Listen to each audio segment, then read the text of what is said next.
मंडल पर्यवेक्षक आदरणीय अभिनव राजपूत जी, मंच पर आसीन समस्त प्रबुद्धजन और उत्कृष्ट श्रेणी के आज जो हमारे बीच कवि आए हैं, उन्होंने अपनी कविताएं आपके समक्ष प्रस्तुत करी। साथियों, आज होली मिलन और कवि सम्मेलन का कार्यक्रम है। इतने रस भरे माहौल के बाद भाषण सुनना कैसा हो सकता है वो हम समझ रहे हैं, लेकिन जैसे बच्चे को इंजेक्शन लगाने के लिए उसको टॉफी दिखा के नीचे से इंजेक्शन लगा दिया जाता है, ये हम लोगों का वही माया जाल था। तो असली बातें अब शुरू होंगी।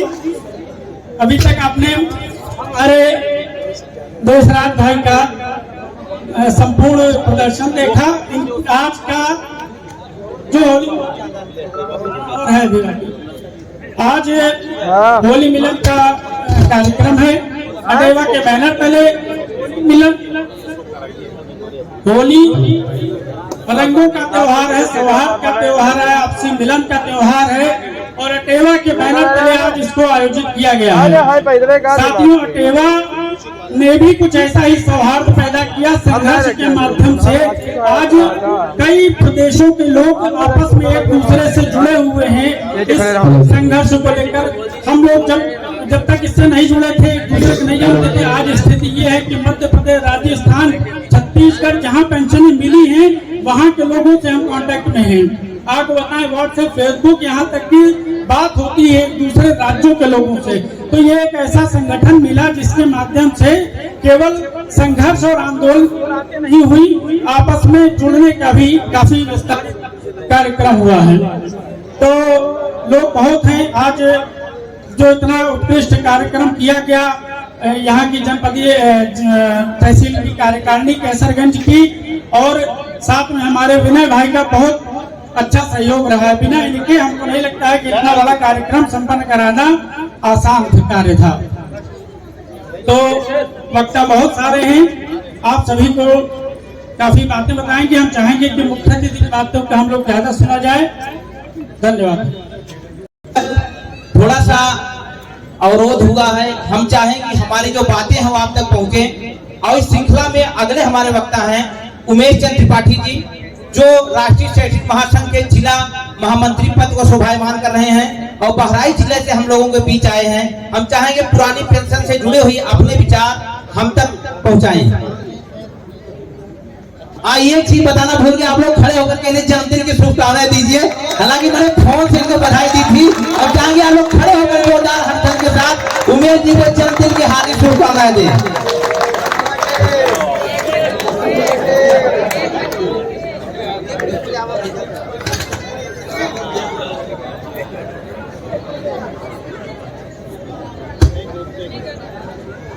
हेलो,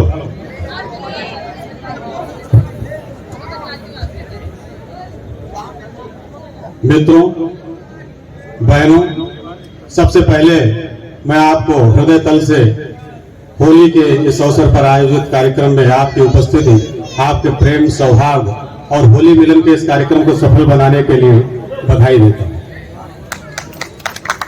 मंच पर अटेवा के प्रांतीय एवं मांडलिक पदाधिकारी उपस्थित हैं।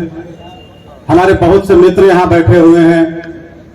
अटेवा के जिला संयोजक संदीप भाई, जिला मीडिया प्रभारी रसल भाई, और आप सबकी मेहनत ने इस कार्यक्रम को बहुत शानदार बना दिया है। मैं आप सबका अभिवादन करता हूं। तालियां भाई, तालियां। दोस्तों, बड़ा रसमय माहौल था जब मैं आया। बहुत सुंदर सुंदर कविताएं, उच्च कोटि का काव्य पाठ आपके मध्य हो रहा था। मनीष जी ने कहा कि इस रसमय वातावरण से निकलकर भाषण सुनना बड़ा अजीब सा है, और बच्चे के इंजेक्शन का जिक्र किया। वास्तव में ये बात जो अब शुरू हुई है वो किसी बच्चे को लगने वाला इंजेक्शन या कोई बहलावा नहीं है, ये हमारी जीवन रेखा से जुड़ा हुआ प्रश्न है। बिल्कुल। जिस पेंशन की हम बात करते हैं वो पेंशन सुनने में तो सिर्फ पेंशन शब्द नजर आता है, लेकिन उस कर्मचारी से उस अध्यापक से, उस सेवानिवृत्त कार्मिक से आप पूछिए जो सेवानिवृत्त हुआ है और अपनी बेटी की पढ़ाई नहीं करवा पा रहा है, बेटी की शादी नहीं हो रही है, बेटे को पढ़ने के लिए बाहर नहीं भेज पा रहा है, घर में खाने के लाले पड़े हैं। ऐसी व्यवस्था के लिए हमने अपना 40 वर्ष इस सरकार को नहीं दिया। अपने लिए दूध मलाई और हमको खाने के लिए सूखी गुठलियां तक नहीं, ये अनीति अब बर्दाश्त नहीं है। बिल्कुल बिल्कुल। इस समय पूरे देश में जिस तरह से पेंशन के हित में माहौल बना हुआ दिखाई पड़ रहा है, वो इस बात का संकेत कर रहा है कि आने वाले समय में विभिन्न सरकारों की हठधर्मिता अपने घुटनों पर आने वाली है। हो गई सदियों पुरानी, अब बदलनी चाहिए जिंदगी, अब एक नए सांचे में ढलनी चाहिए। और चंद फसलों को ही कहा जाता नहीं फसलें बहार, हुजूर जरूरी है कि हर एक शाख फलनी चाहिए। क्या नीति है, कैसी दुर्भावना है। असल जी समय की कोई सीमा हो तो बता दीजिए। देखिए सर, जारी मेन चीज संदेश जाना चाहिए। मैं कह रहा था कि क्या नीति है, कैसी दुर्भावना है ये। आप एमपी बन गए, अगली बार आप एमएलए बन गए, फिर विधान परिषद सदस्य हो गए, आपको पुरानी पेंशन वो भी एक नहीं 3 थी।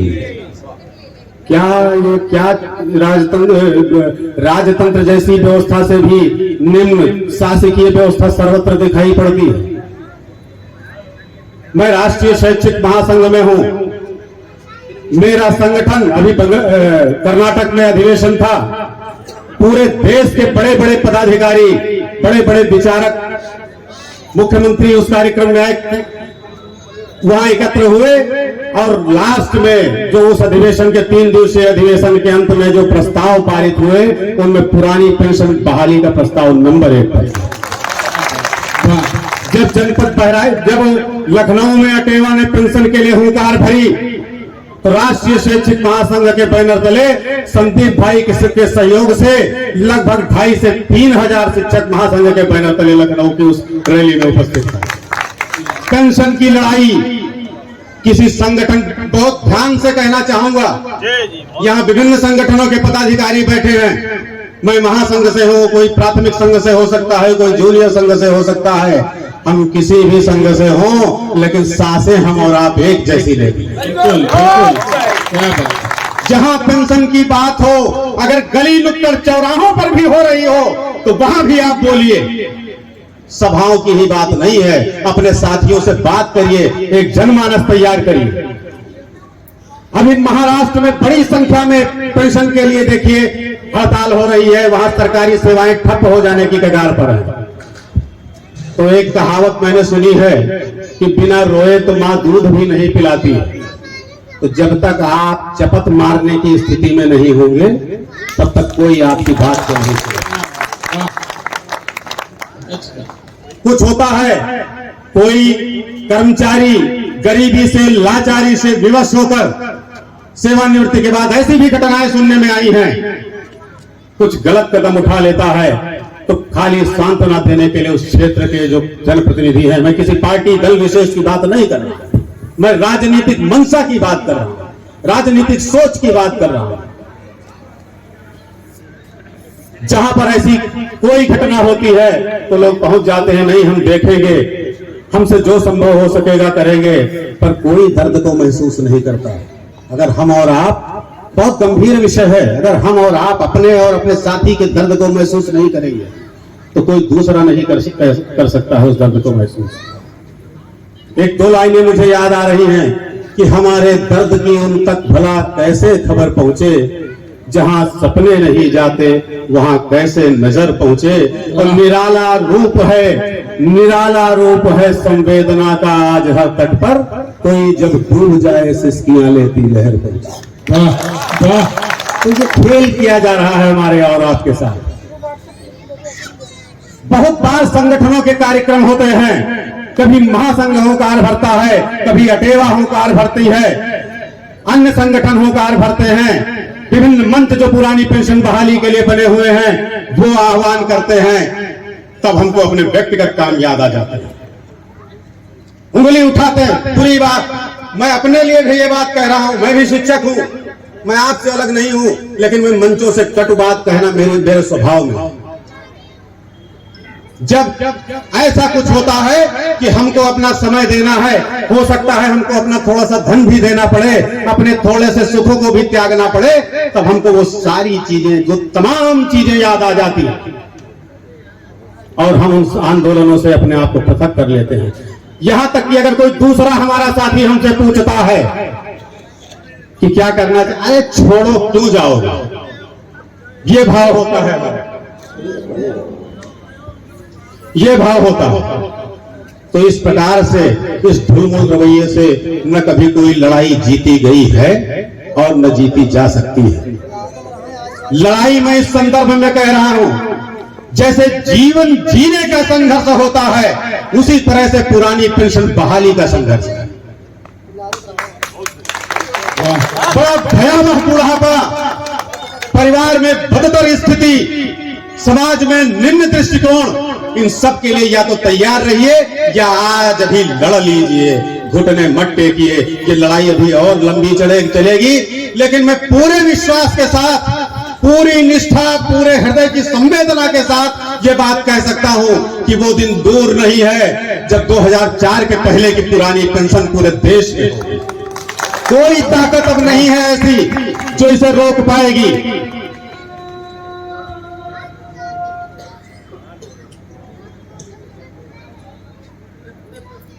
कभी कभी हम निराश हो जाते हैं, लगता है इतने दिनों से संघर्ष चल रहा है, विजय बंधु जी इतने दिनों से लड़ रहे हैं, नीरज पति जी इतने दिनों से लड़ रहे हैं, देश के तमाम संगठनों के लोग लड़ रहे हैं, तो उनके साथ भीड़ भी जुटती है, लेकिन पुरानी पेंशन बहाल नहीं हो पा रही है, ये नेता लोग कुछ नहीं कर पाएंगे।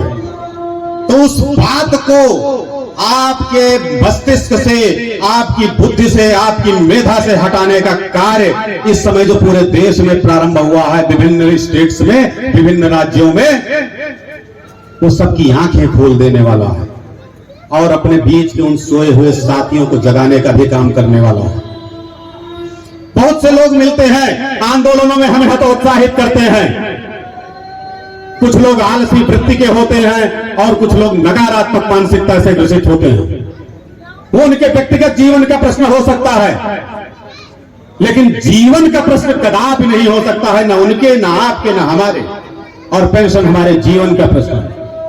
एनपीएस में तमाम सुधार हुए हैं, जो न्यू पेंशन स्कीम है, नेशनल पेंशन स्कीम, लालीपाप देने की कोशिश की जा रही है कि अब नहीं तो तब आदेश आता है, अगर शिक्षक एनपीएस का फॉर्म नहीं भरेंगे तो उनका वेतन रोक दिया जाएगा।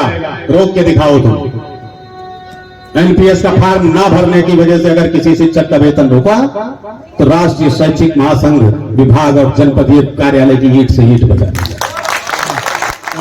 हमने इस संबंध में पूर्व में उच्च न्यायालय में रिट करके स्थगन आदेश भी लिया हुआ, हमारे संघ ने लिया। तो किसी को भयग्रस्त होने की जरूरत नहीं है और उन लोगों से, अपने बीच के उन लोगों से होशियार रहने की जरूरत है जो स्वयं तो कुछ करते नहीं हैं और दूसरों के मनों के उर्वर भाव को रोकने का, उनका प्रतिरोध बनने का, उनमें स्थगन लाने का प्रयास करते हैं। ऐसे ही लोग होते हैं, ज्यादातर तो नहीं कहूंगा, पर हमारे आपके बीच में आदरणीय ऐसे लोग होते हैं जो नकारात्मक बातें करके हमारे उत्साह को घटाने का काम करते हैं। एक तो संत कुमार की 4 लाइनें मुझे याद आ रही हैं। ऐसे लोगों के लिए मैं किसी पर कटाक्ष नहीं कर रहा हूं, मैं जब जिस सभा में जाता हूं और मुझे बोलने का मौका मिलता है तो मैं पुरानी पेंशन और नई पेंशन की स्कीम में क्या बारीकियां हैं, किस प्रकार से ये लाभप्रद है, किस प्रकार से वो खराब है, इन विषयों में जाने की अपेक्षा आप साथियों के हृदय के भाव को जागृत करने की कोशिश करता हूं। जगाइए उस अलग को और उन लोगों से होशियार रहिए। दुष्यंत की लाइनें हैं कि कहीं पे धूप की चादर बिछा के बैठ गए, कहीं पे धूप की चादर बिछा के बैठ गए, कहीं पे छांव सिरहाने लगा के बैठ गए, और जले जो रेत में तलवे तो हमने यूं देखा कि कुछ लोग वही छटपटा के बैठ गए। दुकानदार तो मेले में लुट गए यारों, तमाशबीन दुकानें लगा के बैठ गए। जो लड़ रहा है उसकी आड़ में कितने संगठन और कितने छद्म संगठन नहीं कहूंगा, कितने छद्म संगठन उसका लाभ लेने की कोशिश कर रहे हैं, इसका संज्ञान भली भांति से हमारे जो पदाधिकारी बैठे हैं उनको होगा। दोस्तों, ये भाव मन में रखिए कि हम शिक्षक हैं, हम चाणक्य के वंशज हैं, हम सांदीपनि के वंशज हैं, हम वशिष्ठ हैं, हम विश्वामित्र हैं।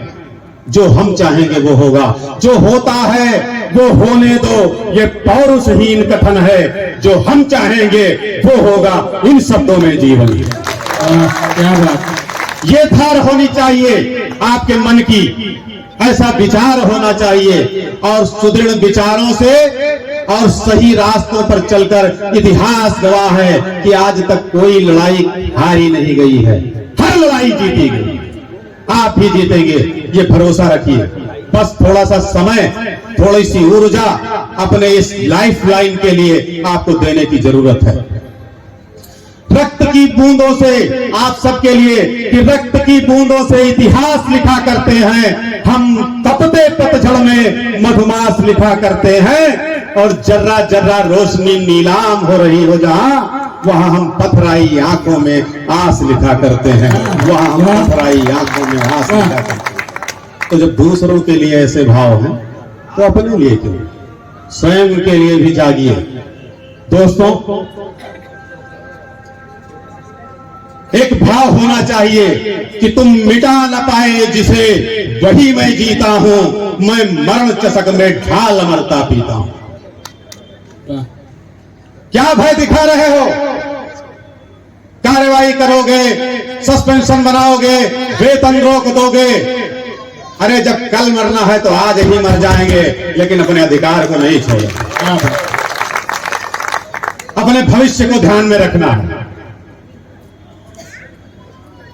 बहुत लोक कल्याणकारी, रसल जी कोई बात होगी तो बता दीजिएगा।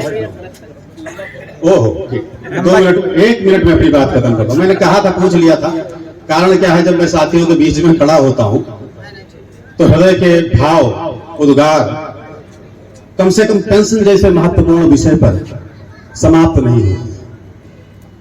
और मेरे इस भाषण कह लीजिए, लेक्चर कह लीजिए, आपसे बात कह लीजिए, इसका सिर्फ और सिर्फ एक उद्देश्य है कि पेंशन बहाली के आंदोलन की मजबूती की लौ आपके हृदय में जलती रहे, इसके अलावा कुछ नहीं।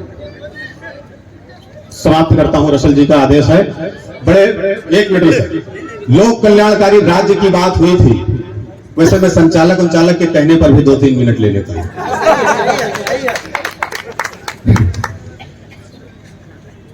बड़ी बात हुई थी कि लोक कल्याणकारी राज्य है, सबका साथ, सबका विकास, अब तो सबका विश्वास भी जुड़ गया है, पर दिखा नहीं वो। कर्मचारी त्राहि त्राहि कर रहा है, शिक्षक त्राहि त्राहि कर रहा है। व्यवस्थाएं बदलनी चाहिए, लेकिन इस प्रकार से नहीं कि आपकी उस व्यवस्था के जो कर्णधार हैं, जो आपकी नींव के ईंट के पत्थर हैं, उनमें दरार आ रहा है। हम परिवर्तन की बेला का हृदय से दोनों बाहें फैलाकर स्वागत करते हैं, पर अपने परिवार की सांसों की शर्त पर नहीं। मित्रों, जो दिखाए गए थे सब्ज बाग, वो कैसे हैं कि ये रोशनी हकीकत में है एक छल लोगों कि जैसे जल में झलकता हुआ महल लोगों, दरख्त है पर परिंदे नजर नहीं आते, जो मुस्तहक हैं वही हक से बेदखल लोग। जिनको हक मिलना चाहिए, अपनी 40 साल के खून पसीने का, उनकी सांसों को रोकने का षड्यंत्र हुआ है। जागे हैं हम, भले ही देर में जागे हो, पर अब सोएंगे नहीं। ये भाव दोस्तों, हर बात, हर चीज, हर आंदोलन, हर धारणा, हर विचार, सब कुछ एक चीज से होता। एक शेर मुझे याद आ रहा है कि कुछ उसूलों का नशा होता है, कुछ मुकद्दस ख्वाब होते हैं, हर जमाने में शहादत के यही अहबाब हैं।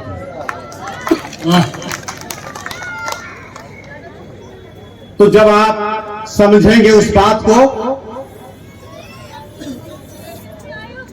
तो आप पेंशन बहाली की लड़ाई में जरूर साथ में रहेंगे। और अब की साल 24 का साल है, इस वर्ष चुनाव होने वाले हैं, तो इस वर्ष आपको राहत इंदौरी का वो शेर याद रखना चाहिए कि इस बरस जब हमने जमीनों में धुआं बोया है, फल नहीं आएंगे, अब शाखों पे दम आएंगे। लड़िए, एक एक साथी को, एक एक सहयोगी को, अपने एक एक मित्र को जगा दीजिए। आपकी गूंज सत्ता के गलियारों को हिला दे, ऐसी गूंज उठनी चाहिए। दोस्तों, रसल जी का आदेश हुआ है कि मैं अपनी बातों को समाप्त करूं। सिर्फ एक बात कहना चाहूंगा कि हर तमिश्ना ज्योत्सना का द्वार होती है, रात के पश्चात स्वर्णिम प्रातः होता है, वेदनाएं हर्ष का निर्माण करती हैं, मन संभलता है जहां आघात होता है, और छांव तजकर धूप जो स्वीकार करते हैं, बस गीत उनकी राह के मधुमास लिखते हैं। छांव छांव मलाई नहीं मिली, लड़ना पड़ेगा। बिल्कुल। दोस्तों, आपकी बात समाप्त, अपनी बात समाप्त करने से पहले मैं आपसे दोनों हाथ उठाकर एक संकल्प करवाना चाहूंगा कि हम, बोलिए, हम पुरानी पेंशन बहाली की लड़ाई, वो चाहे जिस स्तर पर हो, अपने पूरे प्राणपण, अपनी पूरी ऊर्जा के साथ उसमें सहभागी बनेंगे और पुरानी पेंशन मुट्ठियां बांधिए और पुरानी पेंशन लेके रहेंगे, पुरानी पेंशन लेके रहेंगे। जय देवा, जय देवा, अपनी जय देवा। जिस ओर जमानी चलती है उस ओर जमाना चलता है। चलिए क्या बात। अपनी बात समाप्त करता हूं एक शेर के साथ कि मुझे हवाओं को गले नहीं लगाना है, मुझे हवाओं को गले नहीं लगाना है, मुझे गैर को अपना नहीं बनाना है। मैं हौसला हूं अपनी कौम का नदीम, मुझे सोए हुए शेरों को जगाना है, मुझे सोए हुए शेरों को जगाना है। जय शिक्षक, जय भारत। पुरानी पेंशन बहाली जिंदाबाद, जिंदाबाद। पुरानी पेंशन बहाली जिंदाबाद, जिंदाबाद। पुरानी पेंशन बहाली जिंदाबाद, जिंदाबाद। बहुत बहुत धन्यवाद रसल जी, आपका विशेष आभार कि आपने मुझे इन साथियों के बीच बुलाया। धन्यवाद।